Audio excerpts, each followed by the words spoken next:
The Considered Life by Stéphane Boublil. Chapter 10. Movies. Movies are 24 lies a second, once said Brian De Palma, rebutting Jean-Luc Godard's earlier assertion that movies are truth 24 times a second.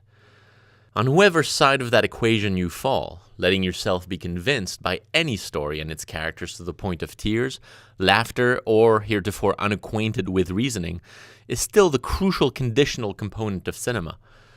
Crucial because by validating the filmmaker's shenanigans, we give ourselves a chance to peep into other people's lives, something we cannot, at least lawfully, do in reality. Intentionally spying for loftier reasons than the usual nipple spotting, rather to catch a glance at the various points of view on display. The bank robbers, the pirates, the aliens, all archetypes that allow us in their shoes, however ludicrous they might seem on first try, in only 2 hours and for only $10. That is the promise being sold to us by trailers and action figures and Happy Meals, a shot at a different belief system, different attitudes, reactions, perspectives, and feelings about events mostly unrelated to our daily lives. That is why we jump at the opportunity to sneak a look, at the opportunity to pretend, at the opportunity to empathize, if for a moment, so that we may, consciously or otherwise, gain from the variety of causes and effects presented on the screen. Is it possible that we go to the movies so much because they offer insights into our human condition that few other mediums can? Because we have never dared look at ourselves as thoroughly as the screenwriters and filmmakers have looked into the characters whose stories they have chosen to tell, however sad a state of affairs? That would go a long way toward making both Brian's and Jean-Luc's arguments credible. Unsurprising, given the Considered Life's unrepentant habit of demonstrating that no point of view can exist without its direct contradiction. The first movie I remember loving beyond what seemed average was Disney's Alice in Wonderland, my earliest memory of being aware of the power of imagination. Not Disney's, my own. If Alice was able to get high on mushrooms in the company of caterpillars, I thought there's no end to what I can do. That a group of people had met years earlier to adapt a book, design character, cobble hundreds of thousands of frames, and join them together to attain the desired motion was furthest from my mind. Yet the latter was being assuredly stretched by their anonymous efforts in ways I only found out how to profit from much later. As part of that journey in realizing that movies reflect a condensed life, during which we can observe at least 2 consecutive hours of somebody's day, and at most a version of what occurred from the dawn of time till dusk, I understood that the toil of the storyteller is to dissect and select people's particularities, and then to be able to literally project the desired narrative. It had not yet occurred to me that the same process could take place in life, and drive us to observe, edit, and score our own existence. That would come in time. At the movies, we are rarely conscious that what makes the characters' lives so compelling is the fact that they jump from interesting moment to interesting moment, from plot point to plot point. Rarely does a storyline pause to show a character flossing, waiting for the light to turn green, or linger while an email is typed out, if those do not advance said plot. Strangely enough, the stories I personally find more compelling are the ones that do allow them in, the movies that document uninteresting moments. That is why I enjoy the work of Mr. Paul Thomas Anderson, for example, following in the sizable footsteps of the late Robert Altman, probably one of the last poets of the American art of filmmaking, who can leave a static camera on a seemingly disengaged character and still extirpate meaning. Such filmmakers allow humanity to bleed through, ever so slightly, but enough for the heretofore impenetrable screen to suddenly become reflective. As such, movies are invaluable accomplices in the hunt for self-knowledge, if themselves wielded with consideration. At their core, movies are the modern equivalent of Plato's cave, depending as they do on our collective complicity to fool us into believing that these lies, perpetrated in the name of entertainment, are truths. We watch characters evolve from the first to the last minute and must trust that what is happening to them can happen. And if it cannot happen, we need to conclude that it should. We must pause our own frames of reference so that we may adopt and appreciate their reactions to a certain chain of events in a certain situation.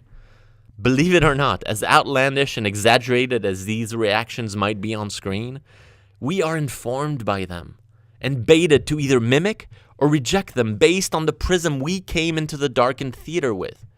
Did you not feel heroic after watching Rambo kill for honor? Did you not feel like you could do anything after watching Mary Poppins fly? Did you not feel in the mood for destruction after watching natural-born killers decapitate their captor in the director's cut? Right. And that was the point. Not to merely entertain, but to remind us that numerous variations on the same themes not only exist, but coexist, helping us link through empathy the fictional and real worlds. So enamored are we usually with the deeds and words of those who inhabit reality, whether accurately reported or not, that we disregard fictitious characters as available role models. And that's too bad. Even though most Hollywood products these days are unrelatable, exposing us to unimagined worlds inhabited by creatures who have worries unlike any of ours, we still manage to find relevance in the often simplistic morals implied in their third acts, because they show us facsimiles of ordinary people who, even though placed in extraordinary circumstances, react to their context in a way that we might envy, or should. Whether a vengeful pirate captain bent on the death of an eternal flying child in Neverland, a protocol droid lost in the desert sands of Tatooine, or a washed-up boxer battling his inner demons in New York City, there is mythological ground present in every story that is common to us all, however ridiculous the setting, dialogue, or costumes. Those are the thousand faces of Joseph Campbell's hero, faces that excite us when we meet them in the dark, but which we seldom recognize in the daylight. Case in belabored point, why is it that Gina can be moved to tears by a kid in a FedEx commercial who just got a package from his nana, and I get the look of death when attempting an impromptu waltz in Grand Central Station to recreate the move of Terry Gilliam's The Fisher King? Because fiction, in any form and of any quality, has become more affecting than reality. It wasn't always this way. There used to be a time when movies were a novelty, not a form of expression. A time when we had to live something for ourselves before burning our wanderings onto celluloid. A time when we learned directly from each other the value of a word, a gesture, or a kiss. Those natural habits have long faded, replaced by cultural ones that, as overflowing with valuable content as they may be, are also making us lazy. To have us sit passively and be entertained in a darkened room is not the goal of cinema, and never was. Rather, it is to expose us to vistas, vocabularies, and temperaments unimagined, so we can be made to wonder and then act as if we might, after a lively discussion at the dinner table. In either case, we can be inspired to further a cause we had heretofore been unaware of. We can be angered and take it upon ourselves to right a perceived wrong, or finally be in the required emotional state to respond, "I love you too." The movies are here to provoke us, not to put us to sleep. And I hear you, not all of them succeed or sadly even attempt to, but I can guarantee that they all have something to offer. Even before entering the neglected halls of film school, from Jules and Jim to Hook, by way of Clockwork Orange and The Fugitive, I felt that every movie deserved a chance to be loved on its own terms, because each strained to display a point of view, however superficial or futile, that at least deserved my respect for the running time. Not to say that movies could not be justifiably graded, with few assuredly rising to the top while most sank to the objective bottom, but rather that even ostensibly bad movies, yes, even you from Justin to Kelly, have something to offer beyond their artistic value, or lack thereof. Fresh off the boat from France and thrown into this foreign stew of discontented American post-teens called NYU's Tisch School of the Arts, I was amazed and relieved to discover that at my beck and call was this encyclopedia of behavior, real and imagined, right there on 14th and Broadway, that would help me navigate these new seas. Such abundant variety that I confused the value of an experience with the value of a film, and was assured by my fellow students that I was not critical enough for an aspiring Spielberg. I still beg to differ, for ultimately, isn't the function of movies to create mass hysteria by asking each member of an audience to believe the same lie? Willfully, understandably, sometimes even with glee? If the craft is considered, and we are willing to pay for such hypnosis, why not learn a little bit about ourselves in the process? Why not encourage such lofty intent in the making and expect at least appreciation of the effort? The reward is the exploration of facets beyond our known self-universe. If I were a profiteer in post-war Vienna, I might think like Harry. If I were a child of divorce who discovered an alien in his backyard, I might do what Elliot did. If I were a hooker with a heart of gold, I might laugh like Vivian at exactly the right moment. Who knows? Maybe movies at their best are not creative at all. Perhaps they merely peer into the cauldron of human possibilities, into which artists are able to reach and retrieve insight. We, as regular people, then feel allowed to pull the veil off a few new personal features. Maybe a couple, 3, 4, if all the ingredients mix. The film experience, after the diversionary layers have been peeled off, is more akin to behavioral study than to ephemeral distraction. There is not one movie I can think of, from Alain René's Nuit et Brouillard to John Chu's arguably less acclaimed Step Up 3D, that does not reach for an examination of a life lived in context. Who could have guessed that your ticket to 1999's Baby Geniuses was not such a waste of time after all? That said, our uncanny ability to pull meaning out of mediocrity should in no way let careless filmmakers and their financiers off the hook. When the venerable Mark Twain asserted that truth is stranger than fiction, but it is because fiction is obliged to stick to possibilities, truth isn't, he reminded us that fiction rarely supersedes reality, as we seem to be able to regularly out-imagine the movies when it comes to putting our multiple personality disorder to work. Can you invent the Civil War from scratch? Imagine the reign of Napoleon? Chronicle the advent of the computer mouse? When you look at history, it is extraordinary what we have accomplished in our short time here, thanks to our thirst for knowledge, blood, and love.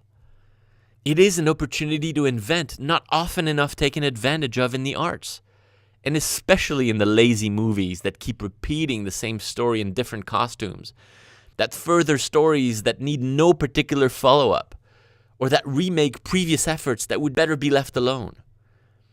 If the silver screen has indeed become a mirror, we must do a better job at learning from our realities. The first thing Andy Warhol thought when he got his hands on a film camera. Take Empire, for example, his 8-hour and 5-minute ode to the Empire State Building, during which the camera is stationary and rigged to run in slow motion. Nothing happens. 8 hours of the Empire State Building. The light changes, it's 8 hours long. In slow motion. Or Sleep, consisting of 5 hours and 20 minutes of his friend, John Giorno, sleeping. Thinking of the film camera as a witness to the doings of man and beast was his and perhaps the best way to think about how cinema can be but a bystander to our madness. Observing in a way that is sometimes archival, sometimes made up out of whole cloth, but with the human always firmly at the center, whether a star or enabler. This means something. This is important. Too important to be solely cineplexed. Inasmuch as fiction is predicated upon the possibilities, real or imagined, of actual people, it is not superficial to recognize in a fictitious character the possibilities of yourself. Reasonably also claimed about any storytelling medium. That is what movies can do. That is what they have done to me.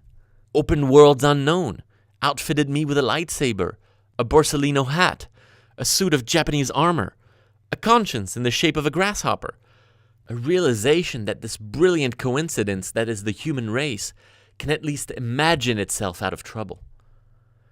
That is what I felt when I first laid eyes and ears upon the first cinematic work of one boy wonder, Orson Welles. How does Citizen Kane do this to people? I long wondered. Because it is precise. It is thoughtful. It is unique. It is original, it is detailed, it is ambitious. It speaks of and to us, and does so with incredible boldness and skill. It is inspiring. It is the wrong thing to do at the wrong place at the right time. It is ego on display that cares for no dissension. It is at once simple and complicated, like the men and women behind its scenes. It is the result of cockiness emboldened by naivete.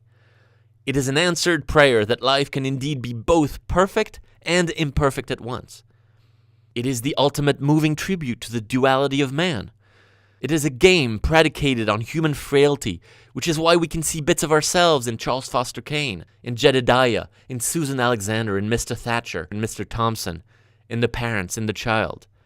It plays with our ambitions, it plays with our wishes, and it both disappoints and delights. It arrived at a time when films were not that. It was a hinge, much like Mozart's Requiem or Shakespeare's Hamlet, defining a moment in which an art form could no longer simply be what it was the day before, because a man or a woman took it upon him or herself not to listen, but do, escorted by a few helpful believers. That is the awesome power that those people could bring to bear after the careful consideration of their lives, knowing that what they wanted was but a stone's throw from knowing who they were, all the while making history. They exposed the purpose of their and our quest, not the consideration at all, but the action taken upon it. Today, that would be a remarkable trait to survey in artists of any kind, but there are very few such people who do what they must, unsolicited by way of vacation anymore. In motion pictures, Stanley Kubrick, Orson Welles, Paul Thomas Anderson, Federico Fellini, Jacques Tati, Satyajit Ray, Alfred Hitchcock, Akira Kurosawa, Martin Scorsese, Terrence Malick, Jean Renoir, and Walt Disney, to name but a few rare creators with storybooks for brains who dared show us with mere projected light another version of the world and bid us to momentarily forget who we are. Through that lapse, we discover another way to be, influenced by their intently selfish point of view. Because we trust them, we will follow their characters to the end and gauge ourselves against the impossibly smart spy, the impossibly fierce warrior, the impossibly attractive bartender. Sometimes the magic trick is so well done, it is indistinguishable from reality. That is when we most gain from their artistry. To get there, a filmmaker has so many details to mind. Compromises, craft, legacy, self-esteem, pressure, investments all ride a tense merry-go-round in the service of what Orson Welles called the best train set a boy ever had. But simply telling a good, involved story that either repulses or calls for palm branches should be the condition sine qua non for a film to be made, independent of satellite considerations of money or fame. Those will follow by themselves. Paul Thomas Anderson's ability to stubbornly transform Adam Sandler into Barry Egan in Punch Drunk Love demonstrates the power of such talent when expertly applied. That is, the power of character, the power of skill within the confines of a rectangular light gray screen. It is the power of inspiration. And what is inspiration other than a considered moment? The ability to look around as well as inward and finding a relationship between the two. It is, many believe, simple chemistry, inspiration is, but it is more than that. It is something you willfully create. Inspiration is not a process that happens to you, but one that you put in motion. In case of movies, quite literally. The essence of the considered life is action. It is the power of me and my willingness not to rely on external factors or overblown admiration in order to take my life into my own hands and make things happen. Always needed at the beginning of a take, action must also be yelled in life, continually, consistently, and right up until the big cut.